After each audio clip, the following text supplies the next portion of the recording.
નમસ્કાર દર્શક મિત્રો, હું છું પરમાર અનિશા. તમે જોઈ રહ્યા છો લોક સામના ન્યૂઝ. તો જોઈએ આજના સમાચાર. સુરતથી અમારા રિપોર્ટર નૈતિક રેશમવાળા સાથે. આજે સુરત સહિત દેશભરમાં હોલિકા દહન કરવામાં આવી રહ્યું છે.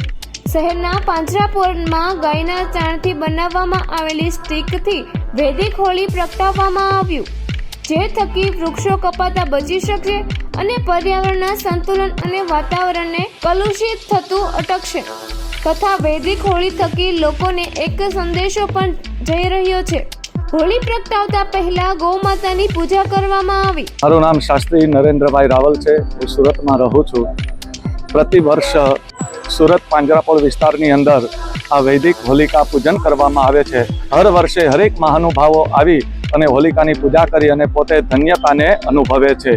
આ વર્ષે પણ આપણા બધાની જ એક ઈચ્છા હોવાના કારણે આપણા સુરતના માનનીય કમિશનર સાહેબ આવ્યા અને એમણે હોલિકાની વૈદિક પૂજા કરી અને હોલિકાની પૂજા કરી હોલિકા પ્રજ્વલિત કરવામાં આવી છે. એ જ આપણા કમિશનર દ્વારા જે પાંજરાપોળ વિસ્તારની અંદર આપણે જોઈ રહ્યા હતા તેની પૂજા કરી અને હોલિકા દહન કરવામાં આવ્યું છે.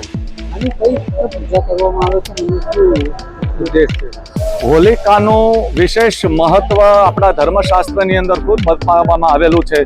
ષોડશોપચાર વિધિના ક્રમથી હોલિકા માતાની પૂજા કરવામાં આવે છે, જે આપણા કમિશનર સાહેબે પૂજા કરી અને હોલિકાને પ્રજ્વલિત કરવામાં આવી છે. ગાય માતાના પવિત્ર પદાર્થો જે છે, ગોબર ઇત્યાદિ, એ જ ગાય માતાના પવિત્ર પદાર્થો દ્વારા એની સ્ટીક બનાવવામાં આવે છે અને પ્રતિ વર્ષે પવિત્ર પદાર્થ દ્વારા જ આ હોલિકાની પૂજા કરી હોલિકા દહન કરવામાં આવે છે, જેથી કરી સૃષ્ટિનું રક્ષણ થાય, તમામ પ્રકારની આસુરી વૃત્તિ દૂર થાય અને દૈવી શક્તિનો પ્રાદુર્ભાવ થાય. એ જ ભાવ સાથે આપણે અહીંયા હોલિકા પૂજન કરવામાં આવ્યું છે. ફરી મળીશું એક નવા સમાચાર સાથે. ત્યાં સુધી જોતા રહો લોક સામના ન્યૂઝ.